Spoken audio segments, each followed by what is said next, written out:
오늘 우리가 살펴볼 본문은 사도행전 5장 아나니아와 삽비라의 이야기입니다. 사실은 설교하기가 쉽지 않은 본문이고 또 목회자로서는 조금 피해가고 싶은 본문이기도 합니다. 그러나 우리가 묵상할 차례가 되었으니까 오늘 말씀을 피하지 않고 오늘 말씀을 함께 나누고 또 하나님께서 오늘 또 본문을 통해서 우리 각 사람에게 또 우리 교회에 들려주시는 음성을 듣는 시간이 되었으면 좋겠어요. 오늘 우리가 읽은 말씀처럼 오늘 본문을 간단히 이야기하면 아나니아와 삽비라라는 부부가 자신의 재산을 다 팔았어요. 그리고 그 중에 일부를 가지고 와서 교회에 헌금하게 됩니다. 그런데 그들 마음속에 욕심이 들어서 재산의 전부를 헌금하는 것처럼 이야기를 하게 되고 결국 그로 말미암아 하나님이 그들을 치셔서 죽게 되는 이야기예요. 단지 팩트만 놓고 본다면 이 사건을 제대로 이해하는 것은 어렵습니다. 헌금을 한 사람을 왜 죽이는지 하나님을 이해할 수 없기 때문입니다. 그러나 본문을 묵상하면서 함께 읽어가 보면 아나니아와 삽비라가 왜 징계를 받아야만 했는지 알게 돼요. 또한 이 사건을 통해서 초대교회가 배워야 할 메시지가 있었던 거죠. 그리고 오늘 우리도 이 말씀을 묵상하면서 배워야 될 교훈이 있다라고 하는 겁니다. 먼저 아나니아와 삽비라 사건은 전통적으로 보게 되면은 구약의 여리고성이 멸망하고 난 이후에 그곳에서 옷과 돈을 훔친 아간의 사건과 동일선상에서 이해되어져 왔습니다. 여리고성을 정복한 후에 하나님께서는 그 땅의 물건을 하나도 손대지 말고 다 멸하라 명하셨지만 아간이라고 하는 사람이 여리고성에서 발견한 물건을 훔치게 됩니다. 그리고 하나님 명에도 불구하고 그것을 자기의 집에 집 아래 구덩이를 파서 묻어두게 되는 거죠. 감춰두게 된 것이죠. 이 일로 말미암아 이스라엘은 여리고성 다음인 아이성 전투에서 대패를 하게 됩니다. 한 사람 아간이 하나님의 말씀을 순종하지 않은 것이요 한 사람의 죄악이었지만 그로 말미암아 이스라엘이 가나안 땅을 정복함에 있어서 매우 큰 어려움을 겪게 되는 것이지요. 오늘 우리가 읽고 있는 이 아나니아와 삽비라의 사건도 날로 부흥해가는 초대교회에 찬물을 붓는 것과 같은 사건이 되었어요. 이제 시작된 초대교회는 신실했어요. 순결한 교회였다라고 하는 거예요. 그래서 흠이 없기에 많은 사람들로부터 칭찬받는 교회였는데 갑자기 일어난 이 사건으로 말미암아 그 안에 순수성을 잃어버리게 되는 위기에 놓여지게 되었어요. 교회가 영적으로 힘있게 전진하는데 큰 걸림돌이 될 수 있었다라고 하는 거예요.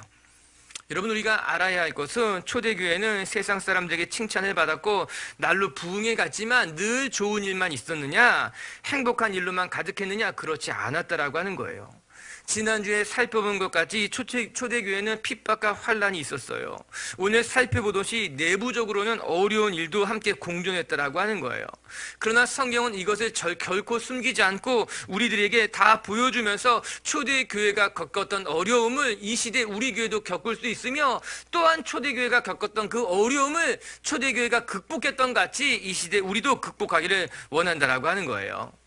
사랑하는 성도 여러분, 신앙생활을 하다 보면 늘 좋은 일만 있는 것이 아닐 것입니다. 하나님의 교회라고 해서 늘 부흥만 하고 놀라운 기적만 일어나느냐? 그렇지 않다라고 하는 거예요.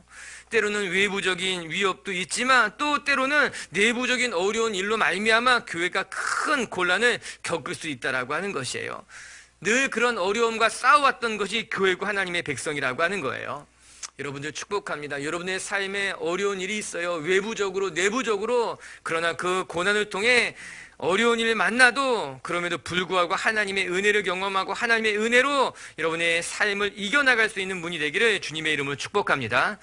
그럼 오늘 본문을 통해서 우리가 배워야 될 것이 무엇인가? 오늘 우리가 세 가지를 묵상할 텐데 첫 번째는요, 이 사건을 통해서 우리가 죄가 얼마나 우리에게 무서운지를 깨달아야 된다라고 하는 거예요.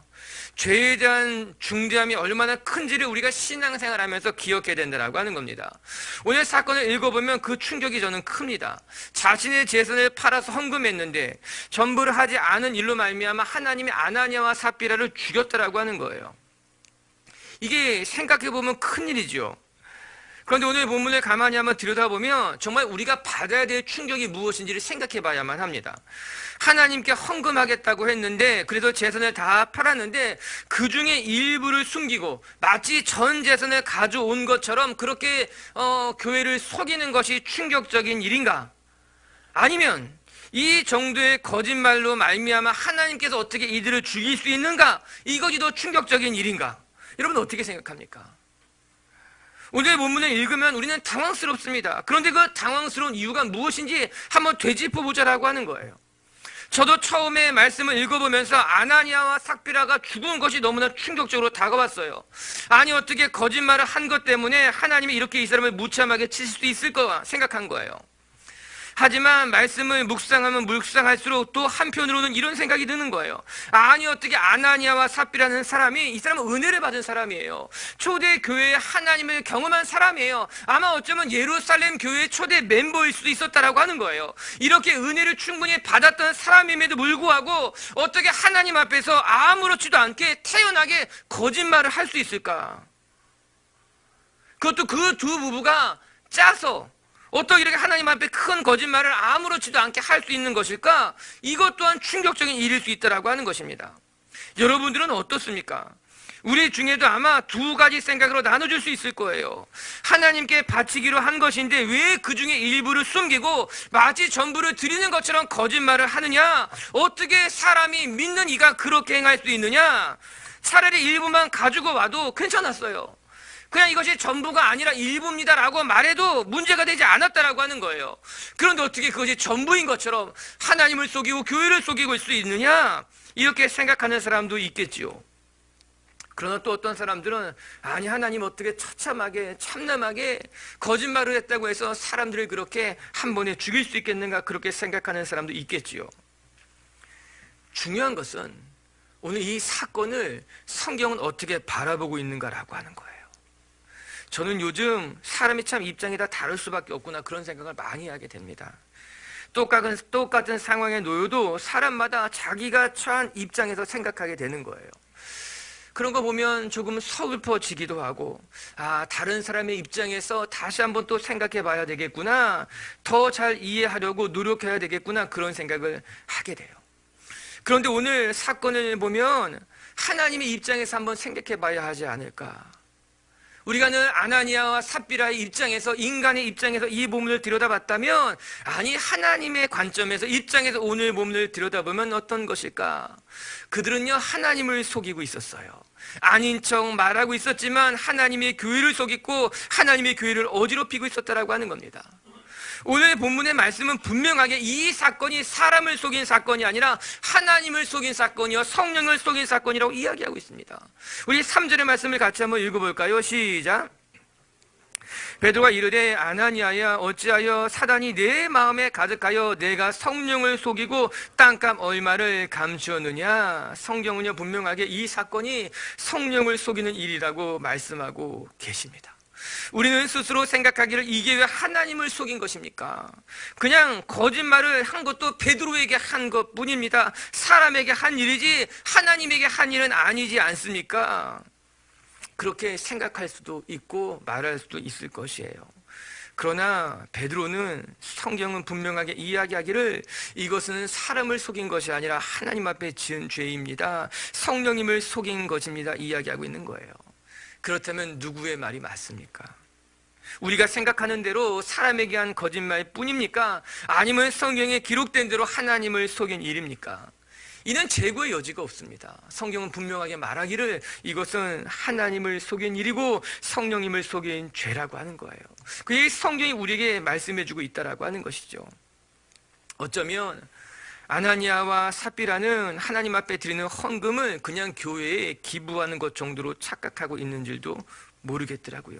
마치 회비를 내는 것 같이 그냥 내가 교회의 일원이니까는 내가 해야 하는 일들을 할 정도로 생각했기 때문에 전부를 드리지 않고도 아무도 모를 거야, 괜찮을 거야, 전혀 죄책감 없이 그렇게 행한 건지도 모르겠다라고 하는 거예요. 그러나 성경은 분명하게 말하고 있지요. 여러분 헌금은 기부하는 것과는 다릅니다. 어려운 사람을 돕고 적십자 회비를 내는 것하고는 다르다라고 하는 거예요. 우리가 하나님 앞에 드리는 것이죠. 오늘 베드로는 아나니아에게 분명히 이야기하기를 왜 하나님을 속이고 성령님을 속이고 있는가라고 말씀하고 있는 거예요. 나를 속인 것이 아니라 교회를 속인 것을 넘어서서 성령님을 속였다고 이야기하고 있는 거예요. 저는 말씀을 묵상하면서 저의 일상의 삶에서 하나님을 속이는 죄를 지어서는 안 되겠구나 반성하게 되었어요. 아주 작고 사소한 내 삶의 일부에서 어쩌면 우리는 하나님을 속일 수도 있고 성령님을 속이는 죄를 범할 수 있겠구나 생각하게 된 거예요. 내가 더 조심스러워야겠다. 무엇 하나 결정할 때도, 작은 이에게 말 한마디 건넬 때에도 내가 조심해야 되겠구나 생각하게 됐다라고 하는 것이에요. 사랑하는 미체교회 성도 여러분, 오늘 우리는 이 사건을 통해서 하나님의 백성이 얼마나 순결해야 되는지, 깨끗해야 되는지를 깨닫게 되는 것이에요. 또한 하나님의 교회가 얼마나 이 순결을 유지하는 데 몸부림쳐야 되는지를 배우게 되는 것이죠. 우리가 하나님을 속이면 안 됩니다. 하나님이 보이지 않는 것 같다고 해서, 아무도 모를 것 같다고 해서 성령님을 속이는 일은 어리석은 일이라고 하는 거예요. 구약의 아간의 사건과 닮아 있더라고요. 구약의 아간도 그 여리고성에서 훔친 것을 아무도 모를 것이라고 생각했지만 하나님께서는 이스라엘 공동체의 순결을 지키기 위해서 아간을 멸하셨고 이스라엘 백성들을 거룩하게 지켜나가겠다라고 하는 거예요. 신약의 하나님도 동일하게 초대교회 안에서 일어난 이 안타까운 사건을 엄히 다루는 것을 보면서 초대교회를 지켜나가기를 원했다라고 하는 것이에요. 3절에 보면요, 눈에 띄는 단어가 하나 있습니다. 그것은 사단이 내 마음에 가득하다라고 하는 거예요. 즉 베드로가 본즉 이렇게 성령을 속이는 일이 아나니아에게 사단이 주는 시험이요 장난이요 속임수였다라고 하는 거예요. 그러나 아나니아는 그것을 물리치지 못하고 그 사단의 속임수에 걸려 넘어지게 됐다라고 하는 것이죠. 사랑하는 성도 여러분, 이와 매우 유사한 말씀이 요한복음에 등장하게 됩니다. 유다가 예수님을 팔려고 할 때 예수님이 유다에게 그렇게 말씀하셨어요. 요한복음 13장 2절 한번 같이 읽어볼까요? 시작. 마귀가 벌써 시몬의 아들 가룟 유다의 마음에 예수를 팔려는 생각을 넣었더라. 이게 성경의 증언이었어요. 이 말씀이 참 놀랍지 않습니까? 사단이 예수님을 팔려고 하는 생각을 유다에게 넣어주었다라고 하는 거예요. 유다가 예수님을 판 행동이 사단이 그에게 예수를 팔려고 하는 생각을 넣어줬기 때문에 일어난 생각이라고 말해주고 있는 거예요.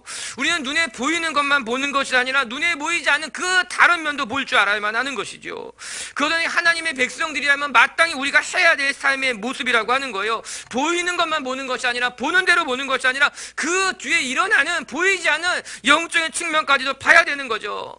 성경이 이야기하기를 사단이 유다 마음속에 예수님을 팔려는 생각을 넣어주었다라고 하는 거예요. 유다는 그것을 알지 못한 채 그냥 그 생각에 이끌려 가다 보니 예수님을 팔아버리게 된 거예요. 결국에 어떻게 됐습니까? 예수님은 팔렸어요. 죽었어요. 유다가 죄책감을 감당하지 못해서 스스로 목매어서 자결하게 된 것 아니겠습니까? 이것이 유다가 사단이 줄 생각에 끌려다닌 결론이었다라고 하는 거예요. 결과였다라고 하는 거예요. 우리도 악한 생각이 들어올 때가 있을지 모릅니다. 거짓말을 하고 싶기도 하고 남을 미워하고 싶기도 하고 오늘 본문의 말씀처럼 세상의 것에 욕심이 들어서 무엇인가 숨기려고 하는 생각이 들 수 있다라고 하는 것이에요. 그러나 성경이 이야기하는 거예요. 그 사단의 생각을, 마귀가 너의 마음에 주어진 생각을 내어 쫓아야 된다는 거예요. 밀어내야 된다는 거예요. 거부해야 된다라고 하는 거예요. 그 악한 생각에 끌려다닐 것이 아니라 아나니아와 삽비라의 이야기로 되돌아오면 너무나 안타깝잖아요. 여러분 4절에 무슨 말씀이 나옵니까? 4절 같이 한번 읽어볼까요? 시작. 땅이 그대로 있을 때에는 내 땅이 아니며 판 후에도 내 마음대로 할 수가 없더냐? 어찌하여 이 일을 내 마음에 두었느냐? 여기 보세요. 어찌하여 이 일을 내 마음에 두었느냐? 사단이 내 마음에 준 그 생각을 왜 마음에 그냥 두고 있었느냐라고 하는 거예요. 마음에 두었느냐? 여러분 우리가 살다 보면 마음에 나쁜 생각이 들어올 때가 있는 거예요. 악한 생각이 우리 마음에 들어올 때가 있다라고 하는 거예요. 섭섭하기도 하고 미워지기도 하고 내가 한번 마음껏 해봐야겠다는 생각이 들기도 하고. 그런데 성경이 이야기하고 있는 거예요. 왜 그 생각을 마음에 두었느냐? 왜 그 생각에 끌려다니느냐? 이야기하고 있다라고 하는 것이에요. 그것이 문제라고 하는 거예요. 여러분, 생각이 중요해요. 우리의 삶을 바꾸기 원한다면 생각이 먼저 바뀌어야 된다고 하는 거예요. 생각이 우리의 마음에 들어오면 그 생각에 쫓아가게 돼 있는 거죠. 여러분이 여러분의 생각을, 여러분의 마음을 잘 지킬 수 있게 되길 주님의 이름으로 축복합니다. 하나님께서 가인에게 무엇이라 말씀하셨어요? 창세기 4장 7절에는요 이런 말씀이 나와요. 제가 한번 읽어드릴게요. 내가 선을 행하면 어찌 낯을 들지 못하겠느냐? 선을 행하지 아니하면 죄가 너의 문 앞에 엎드려 있느니라. 죄가 너를 원하나 너는 죄를 다스릴지니라. 죄가 우리를 유혹하는 거예요. 죄가 우리 마음에 달려든다라고 하는 거예요. 죄가 너의 문 앞에 있다 할지라도 우리가 그 죄를 다스려야 된다는 거예요. 죄에 끌려다니는 것이 아니라, 죄의 생각이 너를 삼키도록 내버려 두는 것이 아니라, 우리가 우리의 마음을 지키고 생각을 지키고 죄를 다스릴 줄 아는 사람이 되어야 된다라고 하는 거예요. 여러분, 우리가 연약한 사람들이라서 죄를 안 짓기는 어려운 것 같아요. 순간순간 넘어지기도 하고 죄에 끌려다니기도 하고. 그러나 오늘 말씀을 우리가 묵상하면서 죄가 얼마나 무서운 것인지, 하나님이 죄를 얼마나 싫어하는지 그것을 다시 한번 깨닫고, 여러분, 죄가 여러분 마음에 찾아올 때 그것을 잘 물리치고 내쫓을 수 있는 그런 신실하고 깨끗한 죄를 다스릴 수 있는 하나님의 사람들이 되기를 주님의 이름으로 축복합니다. 두 번째, 오늘 말씀을 통해서 또 한 가지 배우는 것은 우리 신앙생활에 주의해야 할 것, 사람에게 보이고자 하는 마음을 조심해야 된다고 하는 거예요. 실상 오늘 말씀을 이해하기 위해서는 그 당시 초대교회가 어떤 분위기였는가를 아는 것이 필요합니다. 아나니아와 삽비라가 다녔던 예루살렘 교회에 어떠한 일들이 일어났는지를 아는 것이 유익해요. 우리가 읽은 본문 앞쪽에는요 4장 마지막이겠죠.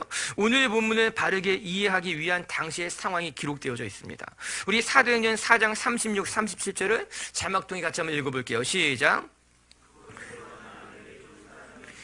이름은 요셉이라 사도들이 일컬어 바나바라, 번역하면 위로의 아들이라 하니, 그가 밭이 있음에 팔아 그 밭을 값을 가지고 사도들의 발 앞에 두니라. 바나바라는 사람이 등장하게 됩니다. 우리가 잘 알고 있는 나중에 바울을 도운 바나바와 동일한 인물인 거예요. 그는 예수님을 만나기 전에는 꽤 부유한 사람이었다, 그렇게 전해지고 있어요. 예수님을 만난 후에는 하나님 앞에 신실한 사람으로 거듭 태어나게 됩니다. 그래서 그는 자기의 가진 재산을 다 팔아서 교회에 헌금하게 되고 가난한 이들에게 나눠주게 돼요. 그리고 나서 그는 자기 자신을 하나님 앞에 내어드리고 선교사로서의 삶을 살아가게 됩니다. 그래서 바울과 함께 안디옥 교회에서 파송을 받아서 1차 선교 여행에 동참하게 됩니다. 이게 바나바의 모습이었어요. 실상 이 아나니아와 삽비라의 사건은 이 연속선상에 있습니다. 사람들이 하나님의 은혜를 경험하고 나서 하나님 앞에 자기의 삶을 바치면서 때로는 자기의 재산을 팔아서 교회에 헌금하는 이들이 늘어나기 시작했어요. 그래서 초대교회는 풍성해졌고 가난한 이들이 도움을 받게 되면서 교회는 날로 부흥하게 됩니다. 그런 모습을 보니 아나니아와 삽비라의 마음도 흔들렸어요. 그들도 바나바처럼 자기의 재산을 다 팔아서 헌금하면 좋겠다, 아니 그렇게 하면 사람들에게 존경도 받고 칭찬도 받을 수 있을 것 같다, 그런 생각이 들었겠지요. 그러나 정작 재산을 다 팔고 나니 엄두가 나지 않은 거예요. 그래서 재산의 일부는 숨기고 나머지를 전부처럼 드렸다라고 하는 거예요. 4절에 우리가 읽었던 말씀이 그런 거예요. 내가 그 땅을 팔기 전에도 그 재산은 너의 것이고 팔고 난 이후에도 그 재산은 너의 것이었다라고 말씀하고 있잖아요. 베드로는 아나니아 부부와 삽비라 부부에게 과한 것을 요구한 적이 한 번도 없습니다. 재산을 전부 팔라고 이야기하지도 않았고 판 재산을 전부 교회에 가지고 오라고 말하지도 않았어요. 그냥 베드로는 그들의 결정을 존중하는 거예요. 교회는 그런 곳이에요. 여러분, 오늘 말씀을 들으면서 부담 가지면 안 됩니다. 아니, 목사님이 새해 첫날부터 헌금 설교하는 것인가? 그렇지 않습니다. 헌금 내라고 말하지 않습니다. 돈 가져오라고 말하는 것 아닙니다. 아니, 그렇게 말하는 것이 이상한 데예요. 재산을 다 팔고 가져와야 된다고 말하는 곳은요, 이단이에요. 그런 곳은 조심해야 돼요. 초대교회도 그렇게 말한 적은 단 한 번도 없어요. 그런데 문제는 아나니아 마음속에 있었어요. 바나바처럼 칭찬받고 싶었지만 바나바처럼은 헌신할 수는 없었던 거예요. 그는 사람들에게 존경받고 싶었던 마음은 가득했지만 바나바처럼 자기의 자신을 다 내려놓지는 못했던 것이죠. 어쩌면 우리도 그런 모습이 있지는 않은가. 사람들에게 인정은 받고 싶고 칭찬은 받고 싶지만 정작 헌신하는 모습은 본받기가 어려운 거예요. 사람들에게 박수 받는 것은 배웠지만 사람들에게 헌신하는 모습은 배우지 못한 것이지요. 인정받는 것은 익숙해졌을 때 모르지만 우리가 헌신하는 것은 익숙해지지 못한 거예요. 어쩌면 허영이란 말이 여기에 딱 맞는 말이 아닐까? 그런 생각도 해보았어요. 우리들 마음속에는 허영심이 있다라고 하는 거죠. 남들이 나를 어떻게 볼까? 그게 중요해져. 좋은 옷을 입고 좋은 백을 들고 좋은 차를 몰고 남들이 나를 바라보는 것이 중요해지면서부터 아나니아와 삽비라와 같은 실수를 하게 되는 겁니다. 그러나 하나님은 우리의 중심을 보시는 분이에요. 그래서 우리가 조심해야 되는 거예요. 우리의 신앙이란 우리의 중심을 드리는 것이기 때문에 우리는 더 하나님 앞에 신실하기 위해서 노력해야 된다고 하는 거예요. 어떻게 보면 아나니아와 삽비라의 마음은 하나님과 재물을 모두 섬기고 싶었던 것이 아닐까? 그런 생각하게 됩니다. 그는 하나님 앞에 헌금도 하고 싶었습니다. 또한 가진 돈도 포기할 수 없었던 것입니다. 하나님 앞에 드리고 싶은 마음도 분명히 있었지만 그 재물을 끝까지 붙들고 싶었던 마음도 있었다라고 하는 것이죠. 이 두 가지를 같이 섬겼던 아나니아와 삽비라. 마태복음 6장 24절에는요 이런 말씀이 나와 있어요. 같이 한번 읽어볼게요. 시작. 한 사람이 두 주인을 섬기지 못할 것이니 혹 이를 미워하고 저를 사랑하거나 혹 이를 중히 여기고 저를 경히 여김이라. 너희가 하나님과 재물을 겸하여 섬기지 못하니라. 아멘. 하나님과 재물을 겸하여 섬길 수 없습니다. 이것은 분명한 일인 거예요. 하나님에게도 드리고 싶고 재물도 포기할 수 없는 마음을 어떡합니까? 이게 우리의 마음이에요. 정말 하나님 앞에 드리고도 싶은데 또 한편으로는 재물도 포기하고지 못하는 마음. 정말 하나님 앞에 인정받고도 싶지만 또 사람들을 바라보는 마음이 우리 속에 있다라고 하는 거예요. 예수님은 우리에게 분명하게 말씀하셨어요. 누가복음 12장 15절을 보면 탐심을 물리치라. 사람의 생명이 그 소유에 넉넉함이 있지 않다라고 하는 거예요. 바울은 이런 이야기도 했어요. 갈라디아서 5장 24절에 보면 그리스도 예수의 사람은 육체와 함께 정욕과 탐심을 십자가에 못 박았다. 여러분, 탐심이 여러분의 마음을 주장하지 못하도록 하시기를 주님의 이름으로 축복합니다. 탐심은 우리의 신앙과 삶을 무너뜨릴 수 있는 거예요. 신앙이 뭘까요? 여러분, 신앙은 사람을 바라보지 않고 하나님을 바라보는 게 신앙입니다. 사람에게 인정받으려고 모이는 것이 아니라 하나님을 예배하기 위해서 모이고 내 삶을 드리기 위해서 모이는 곳이 교회라고 하는 거예요. 저는 우리 빛의교회 성도님들이 사람들 앞에 보이려고 신앙생활하는 것이 아니라 하나님만 바라보고 신앙생활 할 수 있게 되기를 바라고, 교회에 와서 사람 보고 사람 때문에 상처받는 것이 아니라 하나님 보고 하나님 때문에 여러분의 삶이 회복되시기를 주님의 이름으로 축복합니다. 세 번째, 오늘 말씀을 통해서 또 하나 배우게 되는 것은 우리가 하나님을 두려워할 줄 아는 신앙이 되어야 된다고 하는 거예요. 오늘 말씀에서 반복되는 두 구절이 있습니다. 5절에도 나오고 11절에도 나옵니다. 우리 5절을 같이 한번 읽어볼까요? 시작. 아나니아가 이 말을 듣고 엎드러져 혼이 떠나니 이 일을 듣는 사람이 다 크게 두려워했다. 11절의 말씀에는 또 이렇게 나와요. 같이 한번 볼게요. 시작. 온 교회와 이 일을 듣는 사람들이 다 크게 두려워했다. 오늘 일어난 사건이 초대 교회에 어떻게 다가왔는가라고 하는 거예요. 오늘 우리가 읽고 있는 이 사건을 읽고 있는데 우리들이 당시 그 사건의 현장 속에 들어갔다면 우리가 이 사건을 어떻게 대했을까라고 하는 것이 오늘 우리가 이건 이 두 줄을 통해서 알게 되는 것이에요. 오늘 사건을 보고 우리는 참 너무하다 이렇게 생각해요. 어쩌면 그럴 수 있을까? 우리 그렇게 생각해요. 아예 교회 다니지 말아야겠다. 이런 하나님은 내가 생각했던 하나님하고는 다른 것 같다. 여러분, 초대교회는 어땠을까요? 이 사건을 보고 사람들이 야, 이 교회 못 다니겠다. 하나님, 우리가 들었던 하나님하고 다르다. 이 교회 그만둬야겠다. 그리고 다 교회를 떠났을 것 같습니까? 그렇지 않았다는 겁니다. 오늘 본문은 우리에게 분명히 가르쳐주고 있습니다. 초대교회는 이 사건을 통해서 교인들이 다 도망가고 떠나가고 하나님에 더 실망한 것이 아니라 오히려 하나님을 더 경외하게 됐다라고 하는 거예요. 성도들이 이 사건을 통해서 더 순결해졌을 뿐만 아니라 교회는 더 충만해졌다라고 하는 거예요. 앞서 이야기한 것 같이 구약 여호수아 시대 때 아간의 사건은 이스라엘을 더 큰 어려움에 처하게 했어요. 그러나 그 사건을 통해서 이스라엘은 더 순결해지고 가나안 땅을 정복함에 있어서 더 큰 힘을 얻게 됐다라고 하는 거예요. 화가 변하여 복이 된 것 같이 이스라엘이 아간의 사건을 반면교사 삼고 더 순결한 백성으로 거듭 태어나게 됐다라고 하는 거예요. 오늘 아나니아와 삽비라의 사건도 초대교회에 큰 충격을 준 사건이지만 이 사건을 통해서 교회가 실망하거나 교회가 넘어지거나 교회가 분열된 것이 아니라 오히려 교회는 더 강하게 단단하게 거듭 태어나기 시작했다라고 하는 거예요. 이것이 오늘 사건을 기록해준 이유일 수 있는 거예요. 누가가 이 사건을 기록한 이유, 하나님의 성경이 이 사건을 기록해 놓은 이유는 너희들이 하나님을 더 경외하는, 교회로 경외하는 성도들로 거듭 태어나기를 원한다라고 하는 거예요.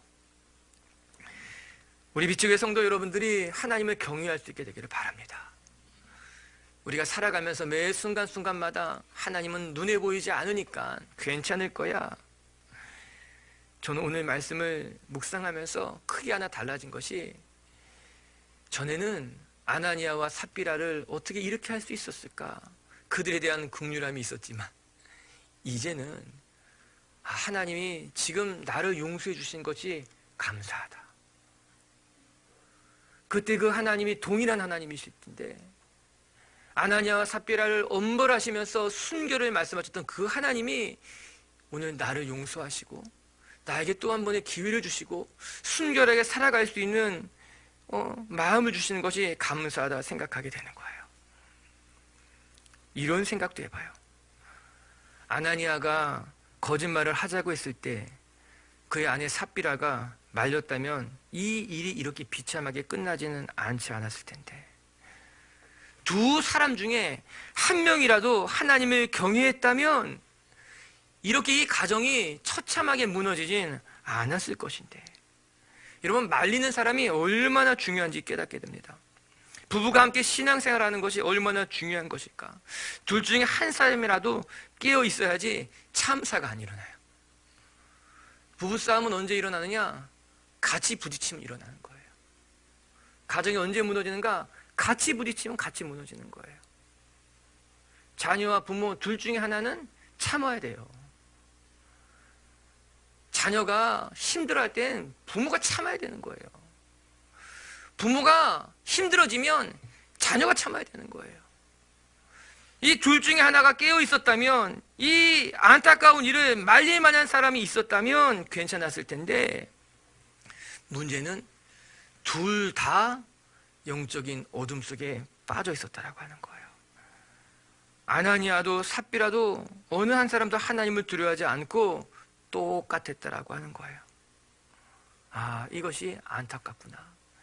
이것이 이런 참사를 만들었구나 생각하게 되는 것이죠. 옆에 사람에게 인사할게요. 내가 말릴 때 들어요.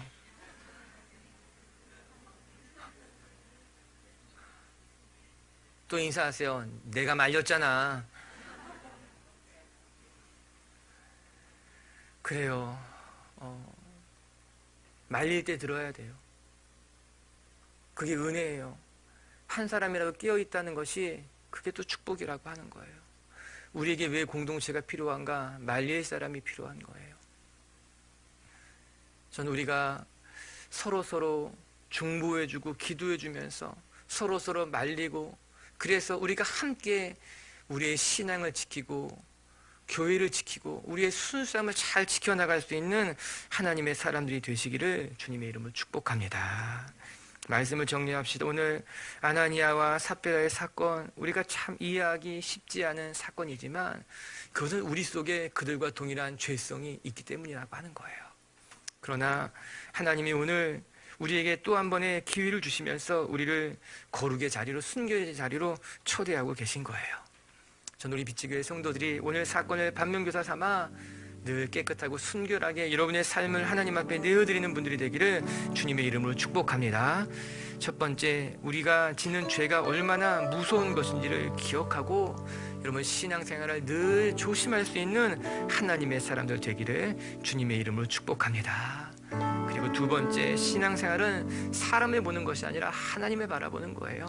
사람들에게 인정받고 칭찬받으려고 교회 나오는 것이 아니라 하나님만 바라보는 성도님들 되기를 주님의 이름으로 축복합니다. 그리고 세 번째, 하나님을 경외하는 우리 성도님들 되기를 주의 이름으로 축복합니다. 가슴에 손을 얹고 우리 한번 같이 기도할게요.